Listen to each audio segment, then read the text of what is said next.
গরম লাগছিল প্রচণ্ড, গাড়ি দাঁড়িয়েছিল লক্ষ্মীপাশা। আর আমরা এখন চলছি ব্যাস ভাটিয়াপাড়ার উদ্দেশ্যে। অমিতের গরম লাগছে, ও জালনার কাছে চলে গেছে, আর আমি এখানে এসে বসেছি। গাড়িতে কিন্তু কোনো পাবলিক নেই, হালকা নাকি বরাবর পাবলিক। আগে বাসে উঠলে মানে মানুষ দাঁড়িয়ে থাকতো বাসের ভিতর, আর আজকাল কোনো লোকই নেই, কারণ যাতায়াতের ব্যবস্থা অনেক ভালো হয়েছে। কেউ মোটর সাইকেলে চলে যাচ্ছে, কেউ ইজি বাইকে চলে যাচ্ছে, বিভিন্ন ওয়ে যাত্রার জন্য। তো এই কারণে বাসের ক্রাউডটা অনেক কম হয়েছে। যাই হোক, আমাদের দুজনকে কেমন লাগছে একটু কমেন্টসে জানাবেন।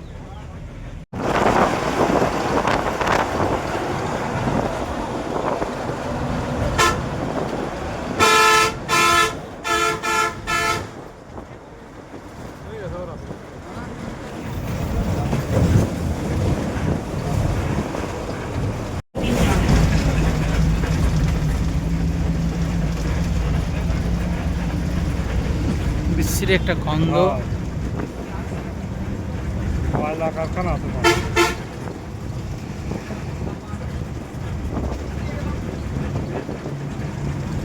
প্রকৃতিগুলো এতটা ভালো, না দেখিয়ে পারছি না। এই সমস্ত প্রকৃতি দেখতে দেখতে পুরোটা দিন কেটে যাবে, তাও কখনো আমু হয় না। কোনো রুক্ষতা নেই প্রকৃতির মাঝে, শুধু আছে প্রাণ আর ভালোবাসা। কথা নেই বাংলার কি রূপ। কবিগুরু রবীন্দ্রনাথ ঠাকুর সত্যি বলেছেন, বাংলার রূপ বৈচিত্র্যময়, আমাকে বর্ণনা করতে গেলে এ জীবনে ফুরাবে না। তো রবীন্দ্রনাথ এত লেখার পরেও ও কিন্তু বাংলার রূপকে করতে পারেনি, সেই পুরো বৈচিত্র্যময়টাকে ব্যাখ্যা করে যেতে পারেনি। তো বলেছে আমার এ জীবনে ফুরাবে না। সত্যি, এটা যতই দেখবে ততই দেখার আকাঙ্ক্ষা বেড়ে যায় বাংলার রূপের। এখন আসছে এই ব্রিজটা, কিন্তু আমি অনেকবার ভিডিওতে দেখেছি। একটা ভিডিও ক্রিয়েট করেছিল ইটস সজীব বিশ্বাস, ওটা ট্রেন লাইন গেছে ওই দিক থেকে আমি ক্যাপচার করতে পারছি। কতটা ক্যাপচার হচ্ছে এটা ভালো বোঝা যাচ্ছে না, কিন্তু আমি যতটা সম্ভব করেছি। বাকি এই যে এই ভিডিওটাকে আমি অনেকবার ফেসবুকে দেখেছি। এটা হচ্ছে সেই যেখানে ফেরি ছিল, ওই কালনার ফেরি ছিল। তো সেই ফেরির পরের ইয়েটা গেল।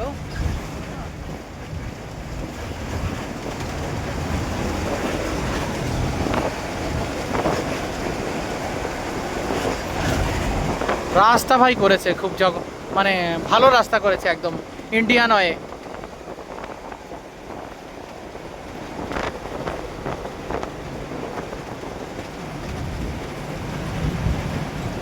লোকেশন দেখো, জাস্ট ভাও, অন্য কিছু বলা যাবে না, জাস্ট ভাও।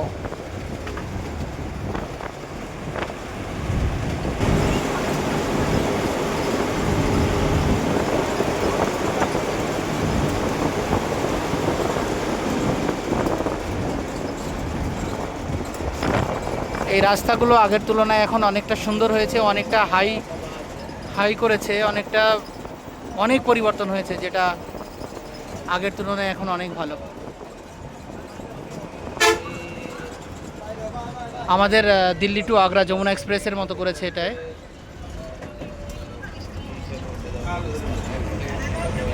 টোল প্লাজা ধরতে পারলাম না,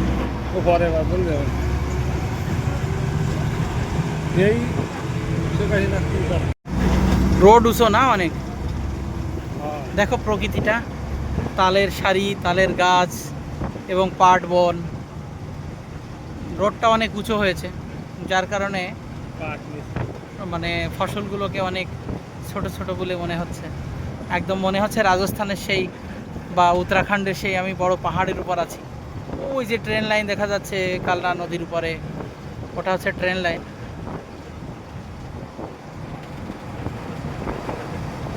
খুব ভালো করেছে, আমি তো মুগ্ধ হয়ে যাচ্ছি। আমরা এই এক্সপ্রেসটা এলাম, নড়াইল এক্সপ্রেস। এই এক্সপ্রেসটা কিন্তু নতুন শুরু হয়েছে, নড়াইল টু ঢাকা এক্সপ্রেস, এটা আগে ছিল না। এটা সেই ভাটিয়াপাড়া বাজার এর পরিবর্তনটা অনেক, সব কিছুরই পরিবর্তন। রাস্তাঘাট, ব্রিজ খুব ভালো করেছে, কিন্তু এখন এই পরিবর্তনটা আপাতত স্থগিত। কোনো উন্নয়নমূলক কাজ এখন আর হচ্ছে না। এই দিকটা চলে গেল উড়াকান্দি, আর এই দিকটা চলে গেল ঢাকা।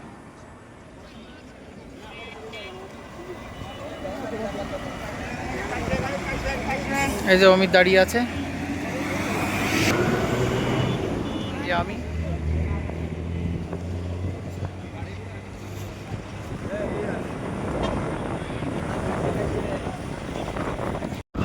আমরা এখন মোটরসাইকেলে উঠেছি, বাসের থেকে বেরিয়ে, বাস থেকে নেমে মোটরসাইকেলে যাচ্ছি। উড়াকান্দির রাস্তা এটা।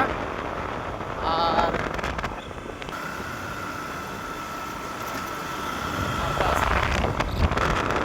বাস আসছে।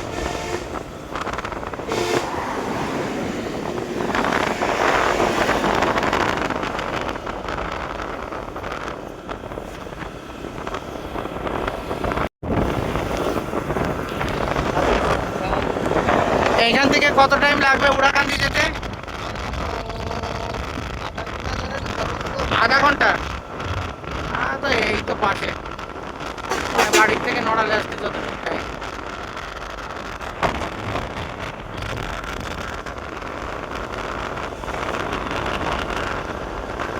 ভাই রাস্তা দেখেন, ইন্ডিয়াতে কোথাও রাস্তার দুই সাইড দিয়ে এত সুন্দর করে মানে আপনি প্রকৃতি পাবেন না। মানে যে ফটোগুলো দেখা যায় সেগুলো মানে মন ভরে। আমাদের কাছে এখন হয়ে গেছে, আমাদের নিজেদের কাছে প্রাণবন্ত হয়ে গেছে, কিন্তু এখানে যদি ওই দেশের থেকেও যদি কেউ আসে তাহলে তারও ভালো লাগবে। সেও বলে এই দাদা গাড়ি দেখছেন, এই আছে অবস্থা এখানে। এই পরিস্থিতিটা কিন্তু এখানে হয়, কিন্তু এই পরিস্থিতি আমাদের ওখানে নেই। আমাদের ওখানে খুব ডিসিপ্লিন মেনটেন করে গাড়ি চলে।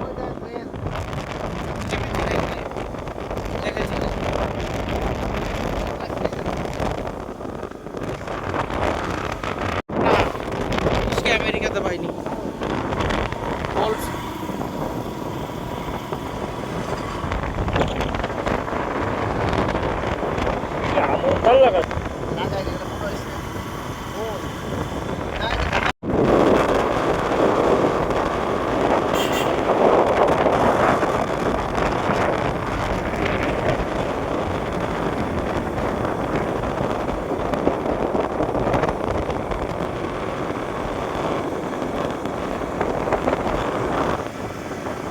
ধরতেই পারলাম না, তোর একটা ব্রিজ, আঁকা বাঁকা রাস্তা, আর আঁকা বাঁকা রাস্তা দিয়েই চলে যাচ্ছে উড়াকান্দির দিকে। এসব মাঠ প্রান্তর দেখলে এখানে এখানের মানুষের ভাগ্য যারা এই ধরনের প্রকৃতির মাঝে এখানে এই ধরনের পরিবেশের সঙ্গে বসবাস করতে পারে। যারা যেখানে বসবাস করে তারা সেখানে মর্ম বোঝে না।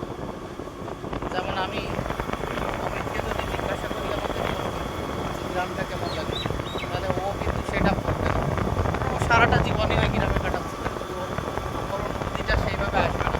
আমরা যারা গ্রাম ছেড়েছি সেই অনুভূতির একটা ফল হলো এই আমাদের গ্রাম বাংলা। যেখানেই যাব গ্রাম বাংলায় সেখানেই প্রাণ। একটা মিষ্টি মিষ্টি রোদ, মিষ্টি বাতাস শরীরটাকে একদম শীতল করে দিয়ে দেয়। এটা হয়তো বা কোনো মন্দির, এটা একটা পিপলের গাছ।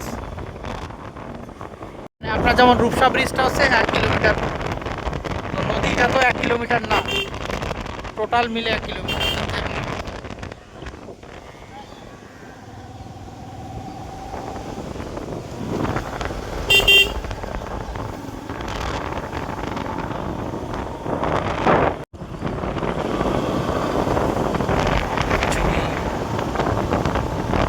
কচুরি আছে কিন্তু কচুরির ফুল নেই, ফুল থাকলে আরো বেশি ভালো লাগে।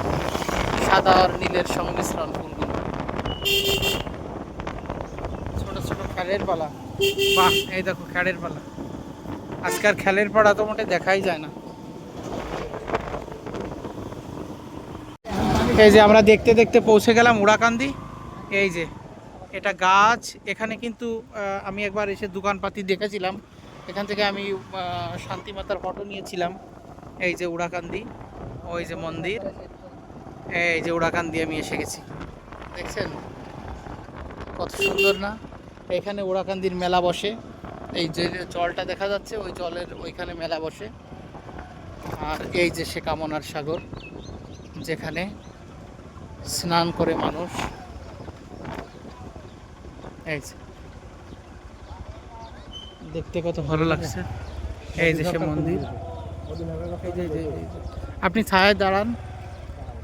এই যে মন্দিরটা,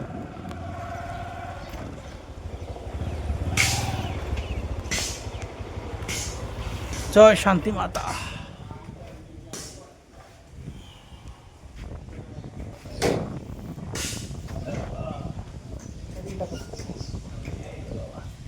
আমরা পৌঁছে গেছি মন্দির প্রান্তে।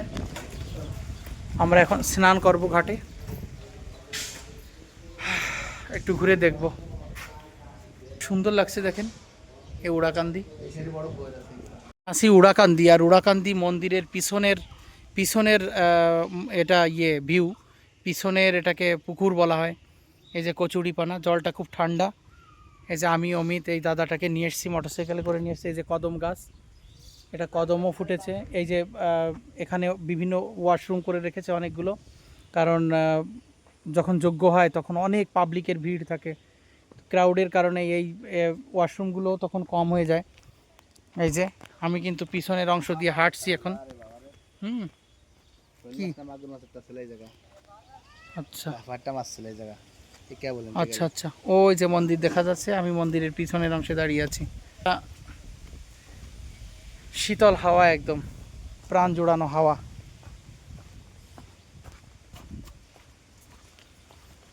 এই যে এই আছে পিছনের অংশ।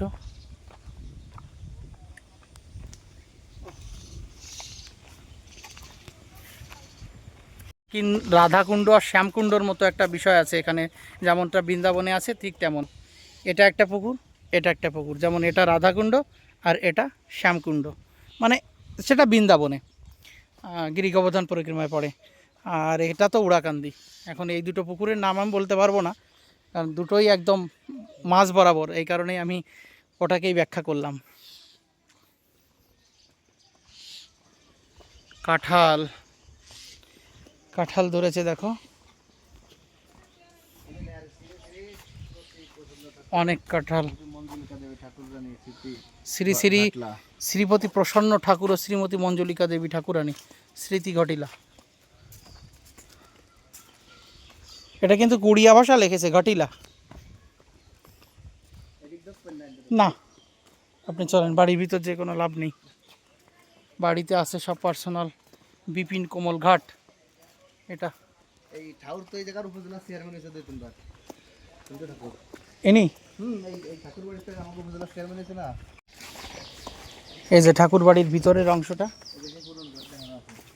এটা আছে ঠাকুরের পুরনো ঘর।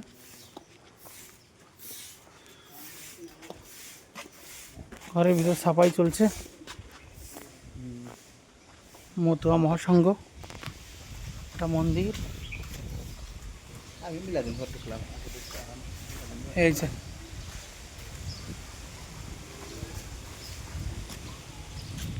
এটা হচ্ছে বাড়ির ভিতরে, এই যে শান্তিমাতা আর হরিচাঁদ ঠাকুরের মূর্তি রয়েছে এখানে।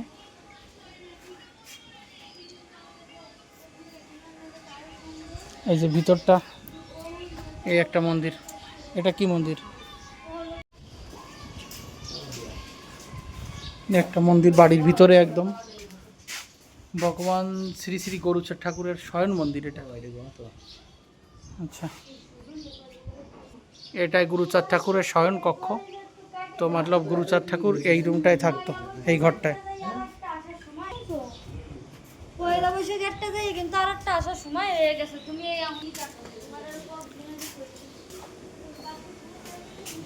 শ্রীমতী সুবর্ণা ঠাকুর, মহাবারণী উপলক্ষে আগত মতুয়া ভক্তদের।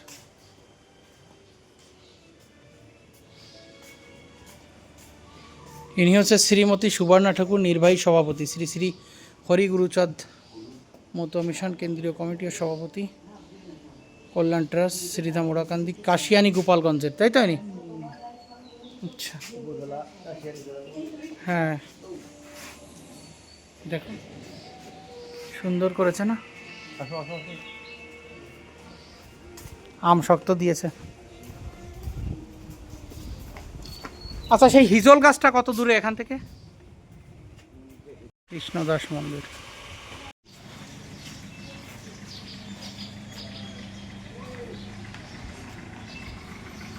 এটা হলো, হ্যাঁ এটা হলো উড়াকান্দির মন্দির, মন্দিরের পাশের প্রান্ত। এসো এসো,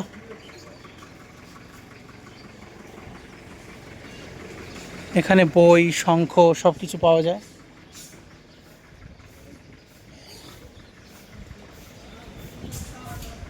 এই যে মন্দিরটা, বহু প্রতীক্ষিত এবং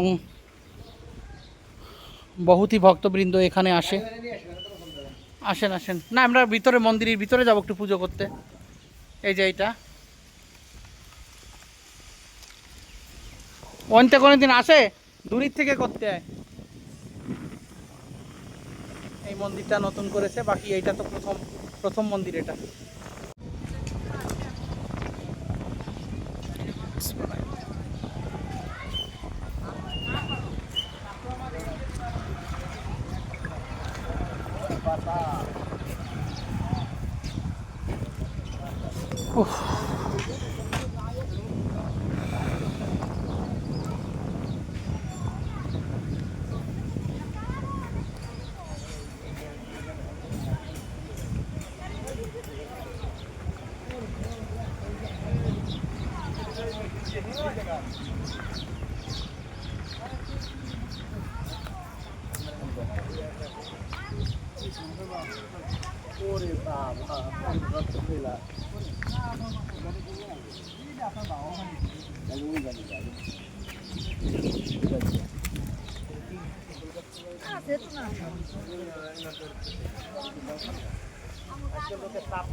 আমরা এখন এসেছি উড়াকান্দিতে ঠাকুরবাড়ি, হরিচাঁদ ঠাকুরের বাড়িতে এসেছি। এখানে এসে আমরা ঠাকুরকে খুব ভালোভাবে অবলোকন করছি, দেখতে পাচ্ছি। পিছনের অংশে রয়েছে বড় বড় দুটো, আপনি এদিক পিছনের অংশে রয়েছে সেখানে অনেক মাছের চাষ করা হচ্ছে, মানুষ স্নান করছে। আর এখানে এসে দেখানো যাচ্ছে এই সেই কামনা ঠাকুর, যেখানে মানুষ মিলনের সময় স্নান করে। এখানে স্নান করে মানুষের মনের আশা পূর্ণ হয়, মানুষ আবার তার মানব করতে আসে। আর এই যে সামনের পিছনের যে লোকেশনটা, এই লোকেশনটা দেখেন কত অদ্ভুত। এখানে এখানে এখানে এই লোকেশনটা দেখে আপনার সবচেয়ে বেশি ভালো লাগবে। আর আমি আর অমিত এখানে এসছি, এই মন্দির আর এ গেট, এখানে আমরা এখন স্নান করব। আর এই যে আমরা এখানে আছি, ব্যাস এখন স্নান করে আমরা পূজা করতে যাব। আপনি ভিডিওটা ধরেন, আমি বলছি, হ্যাঁ কথা বলছি। ভিডিও কি শুরু হয়েছে নাকি? দেন দি। হ্যাঁ ভিডিও শুরু হয়ে গেছে। আচ্ছা, ক্লিক করেন ওখানে। এখন আমরা স্নান করতে না, দৌড় দে।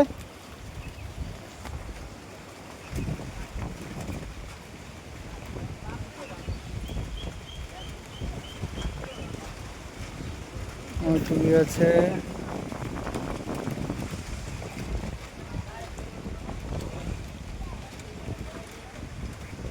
আমিও স্নান করতে যাচ্ছি, এখন নামবো। আচ্ছা রাত্রি বলবেন। আচ্ছা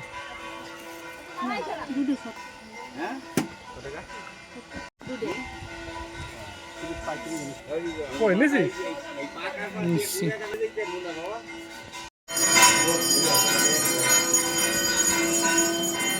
এখানে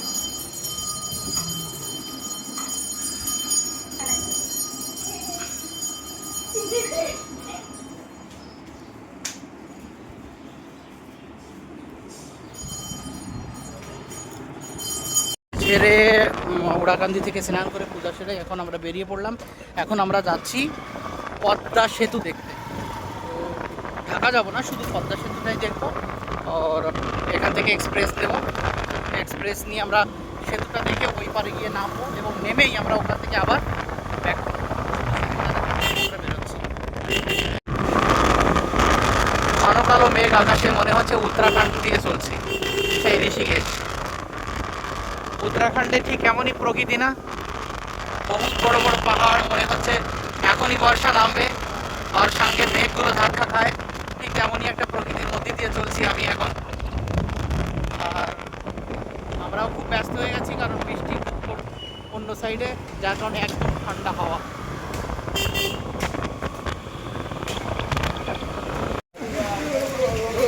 এখানে বর্ষা এসে গেছে। গরম গরম সমোসা, গরম গরম সমোসা देन भाई। ये कचौड़ी है, ये कचौड़ी है हैं? এই সিঙ্গারা খান একটা বহু সমস্যা দিচ্ছা নাকি? সিঙ্গাড়া, সিঙ্গাড়া দেন দুটো দুটো করে, 3 প্লেটে। আমার এই সিঙ্গারা একটা সমস্যা করে দেবো। এখানে বর্ষা হচ্ছে আর আমরা বর্ষা, এই যে বর্ষা হচ্ছে। এই জায়গাটার নাম কি? হ্যাঁ,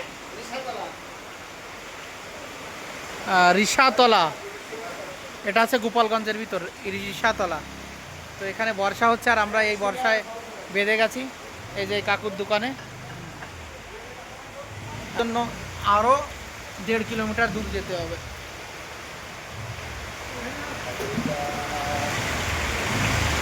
হ্যাঁ, বসে বসে আর কি করা, বৃষ্টি মুড়ি। এই যে আমরা সমোসা আর সিঙ্গাড়া খাচ্ছি বাইরে। এই যে বর্ষা হচ্ছে।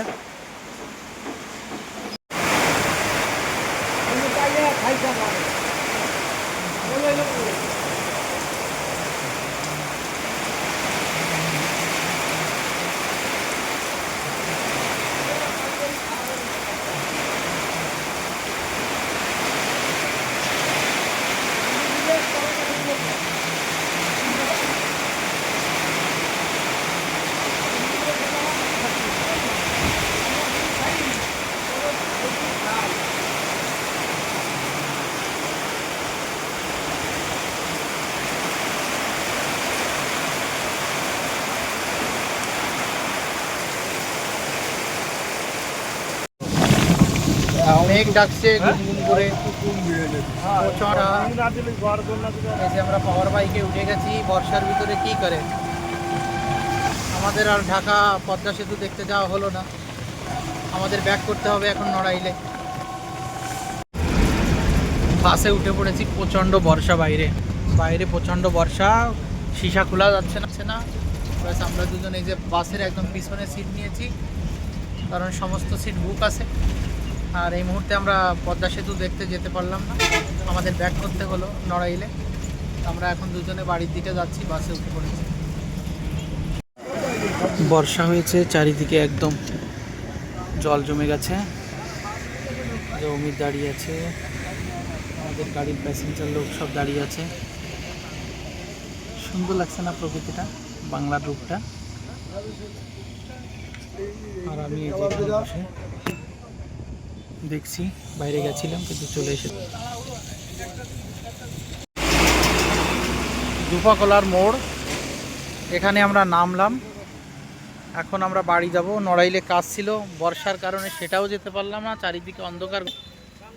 এখন এখান থেকে আমরা বাড়ির দিকে যাব। বাবু দাঁড়িয়ে আছেন, কি আছি। লবণ দে না ভাই।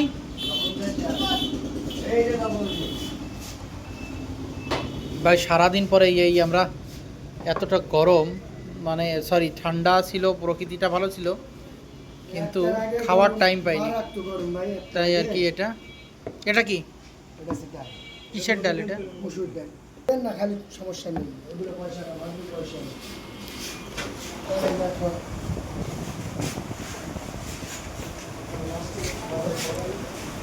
দেখছেন এই পাঁচটারও না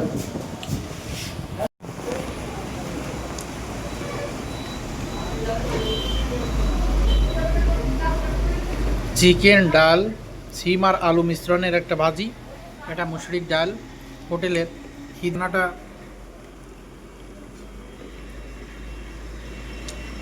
হ্যাঁ মোটামুটি